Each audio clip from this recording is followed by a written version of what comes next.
L'Afrique, un continent d'opportunités et sa jeunesse bien plus qu'un trésor. Bonjour à tous et soyez les bienvenus dans ce nouveau numéro de Mediap.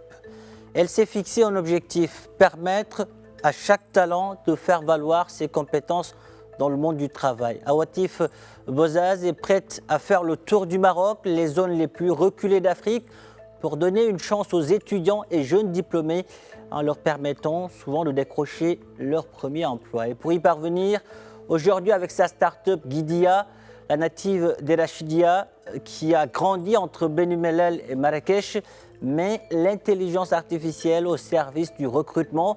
Comment? Elle nous dira tout aujourd'hui. Awatif Bozaz est en direct de Ben Guerir avec nous. Awatif, bonjour et merci d'avoir accepté notre invitation. Merci, bonjour et merci de m'avoir invité. D'abord, j'aimerais en savoir un peu plus sur le nom donné à votre start-up. Je sais qu'il y a Guide qui sert de boussole, mais aussi il y a IA qui fait allusion à l'intelligence artificielle. Que signifie Guidia et pourquoi avoir choisi ce nom? Très bien. Alors, le nom de Guidia reflète une de nos missions principales. Alors, pour vous dire, avant de me lancer dans l'entrepreneuriat, j'ai travaillé dans le secteur financier pendant 5 ans et j'ai participé à beaucoup de processus de recrutement, notamment de jeunes talents. Et à chaque fois que je vois un candidat qui rate une présélection ou rate un entretien pour des choses basiques, hein, ça peut être un manque de préparation, ça peut être un CV qui est très mal présenté ou encore un CV qui ne met pas en valeur le profil, ça peut être encore une mauvaise compréhension des attentes des candidats. Parfois, il m'arrive en entretien de vouloir secouer le candidat en mode allez-y, vous avez ce qu'il faut, juste il faut se préparer, et bien se présenter. Mais in fine, ce que j'ai raté à l'époque, c'est que pour les étudiants, mais quelles sont ces attentes-là? C'est quoi être bien préparé? Pour les jeunes talents, le recrutement, c'est vraiment une black box et ils ne savent pas à quoi s'attendre, comment se préparer, comment bien booster sa job readiness. Et donc, j'ai gardé l'idée en tête pendant ces processus de recrutement.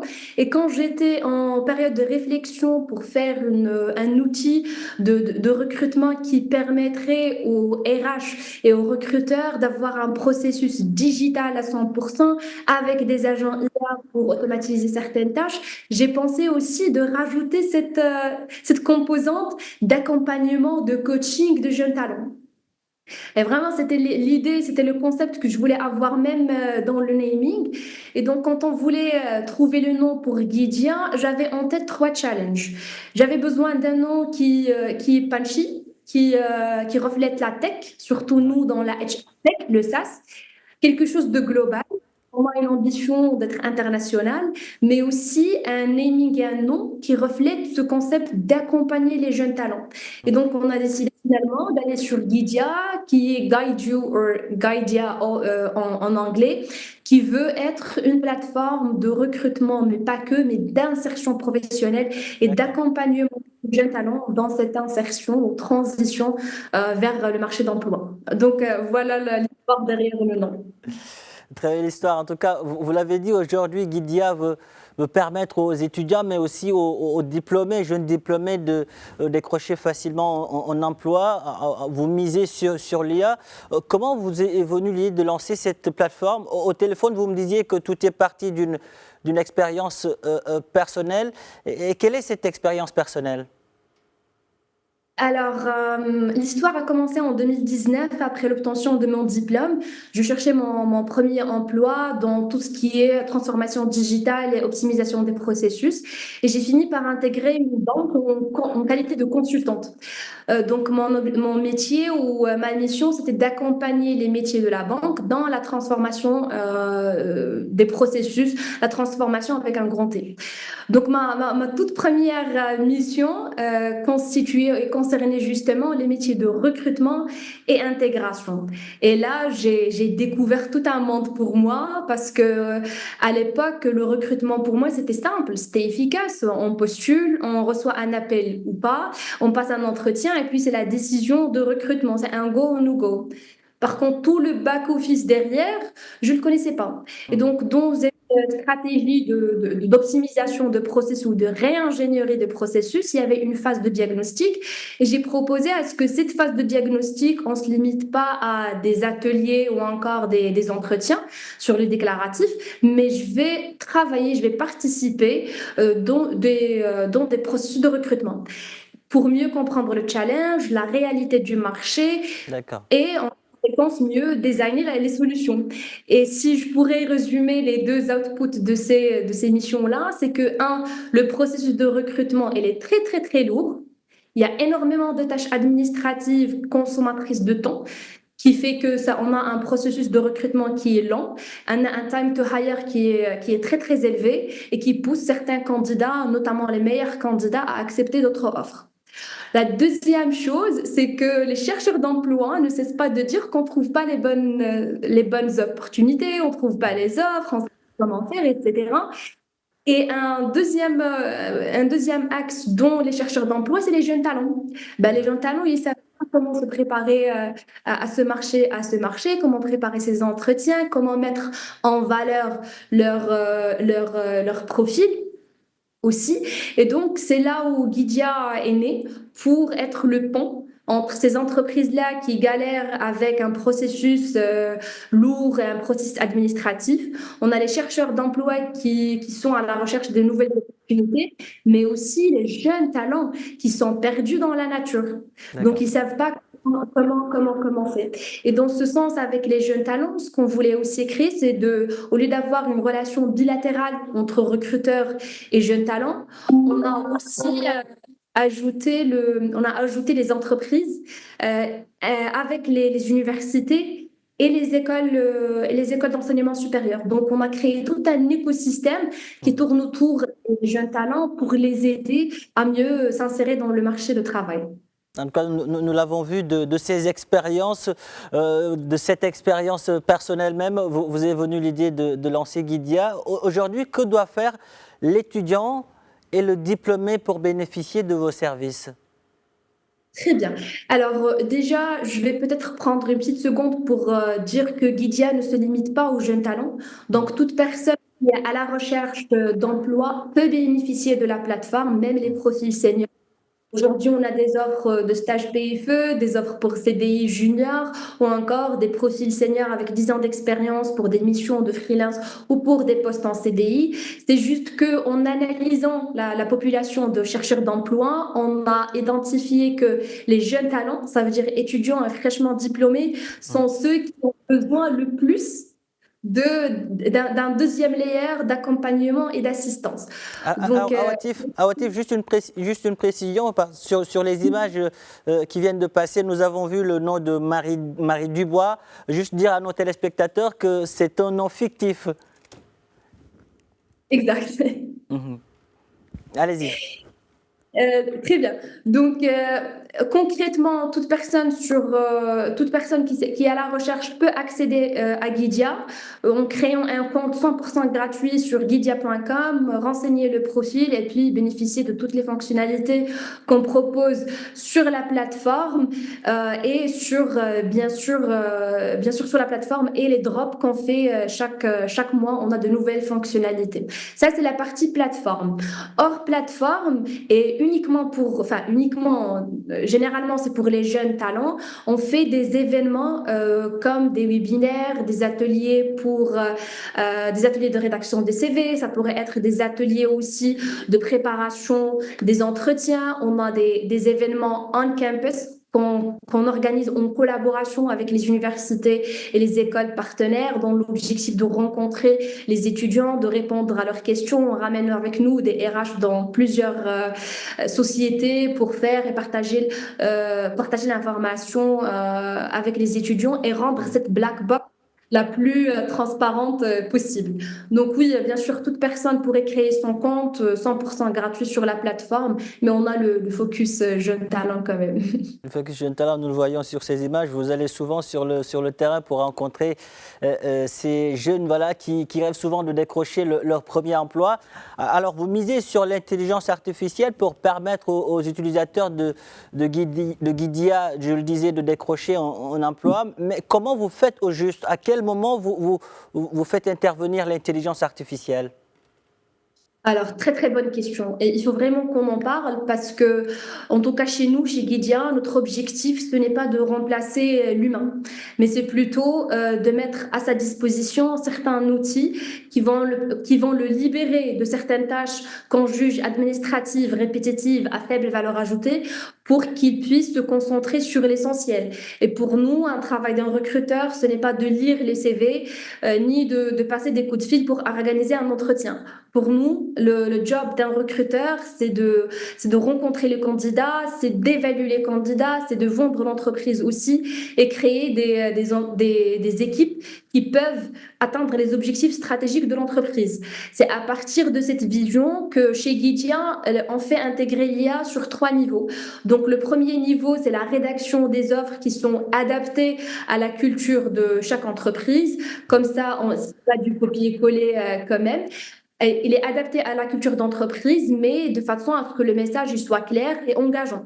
La deuxième étape où on a fait intégrer l'IA, c'est au moment de sourcing et évaluer et présélection des candidats. Ça veut dire qu'on évalue un profil au-delà des mots-clés pour comprendre son profil et l'évaluer par rapport à des exigences de poste à pourvoir, notamment en termes de compétences, d'expérience et de diplomation. Un troisième point, c'est une fonctionnalité qu'on va mettre sur la prod très, très, très bientôt. C'est une évaluation de présélection, je signale présélection, pour évaluer le candidat. Parce qu'aujourd'hui, on l'évalue sur la base de son profil. Donc, on évalue sur la base du déclaratif et on veut aller au-delà pour faire des entretiens live avec les candidats pour évaluer certains critères ou certaines compétences que nous ou le recruteur a jugé nécessaire pour faire passer le candidat à l'étape suivante. En Mais tout tout cas, là, ça, vous me rassurez, voilà, que ce n'est pas l'IA qui recrute, elle fait en quelque sorte, vous l'avez dit, le tri, la présélection, mais que juste après, il y a la main humaine derrière. exactement, oui. Alors, l'IA ne prend pas de décision finale sur le recrutement. Ce qu'on essaie de faire chez Guidia, c'est automatiser les tâches qu'on a jugées administratives. Parce que lire les CV pour dire si ça passe à la deuxième étape ou pas, c'est pas vraiment de la valeur ajoutée. Donc ça, on l'a automatisé. Mais pour vous assurer encore plus, sur notre plateforme, on garde toujours toutes les candidatures qu'on a reçues. C'est juste qu'on fait de ce pool de candidatures reçues un premier visé qui est présélectionné. Donc, le recruteur a totalement la main s'il veut voir toutes les candidatures reçues, même s'ils ils n'ont été pas présélectionnés par l'IA. Aussi, l'IA, elle donne un rapport détaillé pour justifier pourquoi ce candidat il a été présélectionné ou pas d'ailleurs. Comme ça, on a toutes les informations nécessaires et on peut aussi évaluer la pertinence de l'IA. Donc, en Alors, général, en parlant de pertinence de l'IA, depuis que vous avez lancé cette plateforme, est-ce qu'il vous est une fois arrivé de voir l'intelligence artificielle halluciner ou bugger? Si oui, comment avez-vous réagi? alors oui, ça arrive parfois. En fait, l'IA n'est pas parfaite et Mhm. donc elle peut se tromper, elle peut proposer des correspondances qui ne sont pas idéales, mais à notre sens, c'est normal de par le fait de fréquence basse d'occurrence, donc ça va, mais aussi de fait que l'IA, c'est un outil qui Qui apprend en s'entraîne? continu. Ouais. Mhm.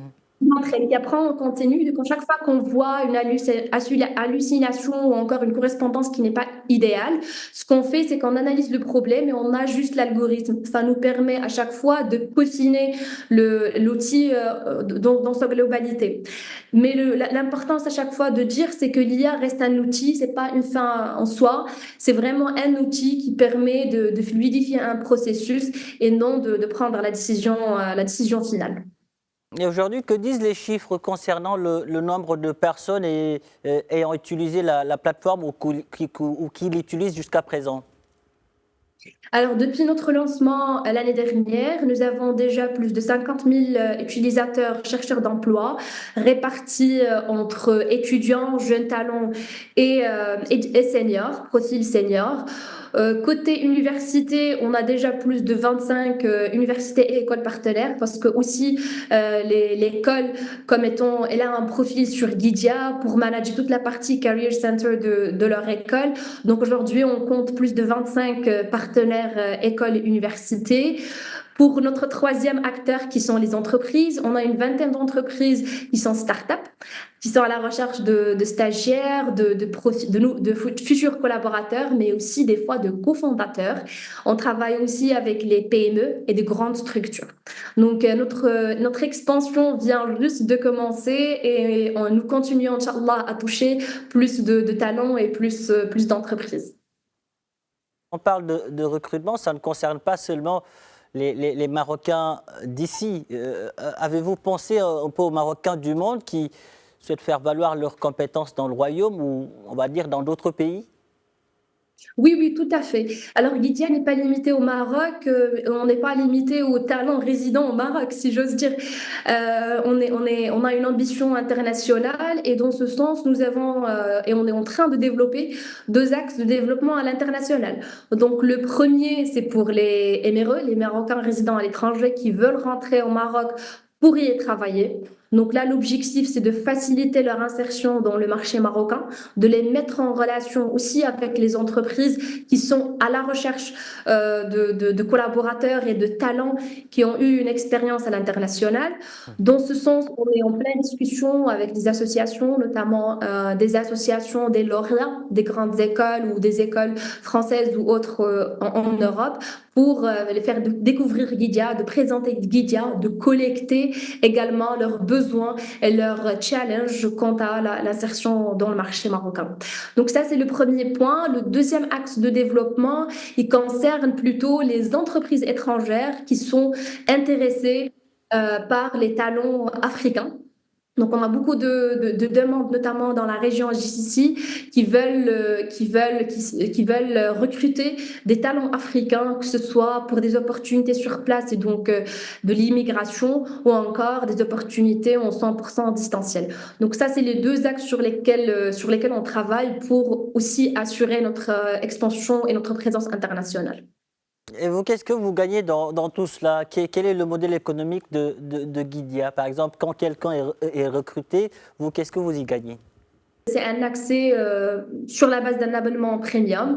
Donc, chaque entreprise qui a son abonnement premium aura l'accès à notre plateforme avec toutes les fonctionnalités et tous les modules qu'on propose. Alors, aujourd'hui, on propose en plus de la data, on propose un module d'offres qui permet toute la partie création, gestion des offres avec des agents IA pour la partie création et sourcing. On a la planification des entretiens. On a aussi des fonctionnalités de ce qu'on appelle envoi de la proposition d'embauche. On a des modules de CVTech, parce qu'aujourd'hui, on peut recevoir des candidatures spontanées, on peut partir sur un forum, avoir beaucoup de CV, et généralement, c'est des CV qui ne sont pas consultables. Donc, aussi, on a travaillé sur ce sujet chez Guidia pour avoir un module qui permet de stocker les candidatures soit anciennes, soit les candidatures spontanées, ou encore les candidatures qu'on collecte dans les job fairs pour avoir une database par entreprise qui est consultable, modifiable et utilisable in fine. On a d'autres modules qui sont plus marque employeur. Parce qu'aujourd'hui, vous connaissez que la marque employeur joue un rôle primordial dans le recrutement. Elle permet d'attirer les bons profils, d'attirer les meilleurs profils. Donc, on suit la tendance et on a proposé deux modules dans ce sens. Donc, le premier module, c'est d'avoir une page vitrine où l'entreprise a une page pour s'exprimer, pas pour tout le monde, mais pour les futurs collaborateurs et créer sa marque employeur. Et un deuxième module d'événements pour humaniser un peu la marque. On a essayé aussi de créer événements qui permet à l'entreprise de créer des événements d'échange, de présentation de métiers, de présentation d'équipes enfin, un tas de sujets pour humaniser la marque, mais aussi de travailler et booster sa marque employeur. Et finalement, bien sûr, ce qu'on ne mesure pas, on ne peut pas l'améliorer. Des modules de reporting pour que l'entreprise fait son tracking et voit ses KPI D'accord. évoluer, prendre des ajustements quand c'est nécessaire. Pour les candidats, premium, bien sûr, on veut pas. L'objectif avec les jeunes talents, surtout, c'est de les soutenir sans créer des barrières financières, en structurant des actions de manière professionnelle et en travaillant en étroite collaboration avec les universités et les écoles, parce que c'est eux qui forment ces jeunes talents in fine. Et donc, on travaille avec une collaboration pour tous les programmes d'accompagnement, que ce soit les événements sur le campus, que ce soit les D'accord. podcasts, les webinaires, les ateliers. Alors, Voilà. nous le voyons, nous voyons que vous ne vous fixez pas de limites. Vous voulez aujourd'hui faire rayonner Guidia partout dans le monde, pas seulement au Maroc. Justement, quel est votre plus grand rêve aujourd'hui avec Guidia? Hmm. Mon plus grand rêve avec Guidia, c'est ce que Guidia devienne un véritable hub RH, que Mhm. ce soit pour les recruteurs, que ce soit pour les jeunes talents ou même les professionnels. Alors mon rêve, c'est que Guidia permet à chaque étudiant, à chaque jeune talent ou même un professionnel de comprendre dans un premier temps le marché, de comprendre les attentes d'un recruteur, comment se préparer correctement, comment évoluer sa carrière professionnelle et accéder aux opportunités qui lui correspondent. Et côté entreprise, mon rêve avec Egidia, c'est de faciliter la tâche pour les recruteurs parce que vraiment, ils galèrent, ils sont noyés dans des tâches administratives. Donc, mon rêve, c'est de faciliter le recrutement. Comme ça, ils peuvent recruter facilement, mais aussi plus rapidement et que D'accord. le recrutement devient un levier de performance. Alors, Awatif, si aujourd'hui un investisseur décide de sortir le chéquier pour Guidia et vous demande de mettre la somme qui vous convient, combien demanderiez-vous et que feriez-vous avec cet argent? Alors, comme on imagine, c'est un investisseur qui décide de faire son chéquier. Moi, je vais dire avant tout que le plus important pour moi est de s'assurer et de m'assurer qu'on est aligné sur la vision, sur l'objectif de Kidia, sur notre raison d'être. Avant de parler financement, C'est il faut qu'on important. partage. Ensuite, si c'est le bon partenaire, je crois qu'on va investir l'argent sur deux axes. Le premier, c'est de travailler sur la technologie. Ça peut être l'IA ou autre chose, mais d'avoir une plateforme solide. On peut aller même plus loin que le recrutement pour inclure d'autres modules ressources humaines, notamment la performance, le JPEG ou autre. Et le deuxième axe, ça va être notre expansion et notre présence internationale pour toucher plus de MRE, pour que nos talents africains, ils ont des opportunités, que ce soit dans le continent ou bien dans d'autres continents, dans l'Europe ou JCC ou autre. Donc voilà, ces deux axes principaux, en tout cas pour l'instant. Alors, Awatif au bureau, c'est quel genre de manager? Pardon? Awatif au bureau, c'est quel genre de manager? Celle qui donne tout le temps des ordres ou celle qui aime partager, aider? Je dirais que je suis très orientée résultat. Donc, tout ce qu'on fait, tout ce que l'équipe fait, moi, je regarde le résultat. Hmm. Si on arrive à atteindre nos résultats, on est bien. Est-ce qu'on arrive à avoir un impact concret? Moi, j'aime bien parler résultats et impact concret. Quant au style de management, je suis très encourageante, j'encourage l'autonomie, j'encourage l'initiative, mais le point le plus important pour moi avec l'équipe, c'est que je m'assure qu'on est tous dans la même longueur d'onde, qu'on sait tous pourquoi on fait ce qu'on fait, qu'on est tous alignés avec notre raison d'être et que, in fine, ce projet, elle a des objectifs à atteindre, elle a des objectifs concrets. Il faut qu'on y arrive tôt ou tard, au Léman, Inch'Allah. Donc, mon rôle aussi dans la start-up, c'est de créer un environnement. où chacun peut entreprendre, parce qu'on est quand même une start-up, donc on fait un peu tous tout. Chacun de nous peut apprendre et entreprendre, tester des idées, contribuer concrètement à l'accompagnement des jeunes talents, présenter des idées, etc., tout en atteignant les objectifs fixés. Voilà. Alors, la voie entrepreneuriale, elle est parsemée d'embûches, de doutes, d'incertitudes des fois. Qu'est-ce qui vous fait avancer? Quelle est cette valeur ou qui est cette personne ou qui est cette source de motivation pour vous, très rapidement? Alors, je ne vous cache pas, c'est vrai. Mais ce qui me fait avancer, ce qui me motive, c'est de voir l'impact RH concret de Guidia. C'est des appels téléphoniques que je reçois des talents qui ont pu décrocher un job grâce à un conseil, qui ont pu comprendre déjà les attentes, qui ont changé leur mindset déjà de recherche d'emploi, ou encore un RH qui m'écrit, mais c'est génial, Guidia, ça me sauve la vie. Je ne sais pas comment je faisais avant. Donc ça, c'est vraiment les choses qui me font avancer, que ce soit des Merci. réussites. Awatif, merci. Merci pour toutes ces précisions. Merci d'avoir répondu à nos questions. Le Maroc est fier de vous, l'Afrique aussi. Merci. Merci beaucoup, merci. Voilà qui referme ce numéro de Mediap. Merci de l'avoir suivi. Un grand merci aux équipes techniques et rédactionnelles ayant contribué à sa réalisation. Où que vous soyez, prenez soin de vous et allez jusqu'au bout de vos rêves. N'abandonnez jamais.